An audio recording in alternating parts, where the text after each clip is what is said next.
আলহামদুলিল্লাহ, ইচ্ছা থাকলে উপায় হয়, এটাই তার বাস্তব উদাহরণ।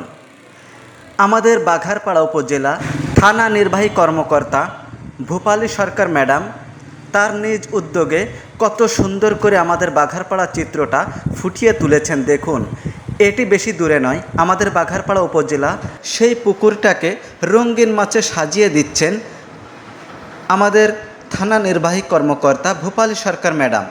দিন যতই যাচ্ছে তার নতুন নতুন উদ্যোগে পুরো উপজেলাবাসী অবাক হয়ে যাচ্ছে। এর আগেও অনেক থানা নির্বাহী কর্মকর্তা এবং অফিসার এসেছেন, কিন্তু এই রকম উদ্যোগ কখনো কেউ নেয়নি। তাই আমরা সবাই তার জন্য মন প্রাণ খুলে দোয়া করি, তার মনের আশা যেন পূরণ হয় এবং তিনি যেন সুস্থভাবে থাকতে পারে এবং আমাদের বাঘারপাড়াটিকে উন্নয়নমূলক কাজে ফুটিয়ে তুলতে পারেন। অনেক সুন্দর একটি দৃশ্য। ঠিক এই রকম রঙিন মাছের চাষ আছে যশোর একটি পুকুরে, ঠিক তেমনি আর বেশি দূরে নয়, আমাদের বাঘারপাড়াতেও রঙিন মাছ দেখা যাবে। দূর দূরান্ত থেকে মানুষ যখন আসবে অনেক সুন্দর লাগবে এই উপভোগটি। দেখুন কত সুন্দর, অনেক পরিশ্রমের পর এই কাজটি সম্পূর্ণ হলো।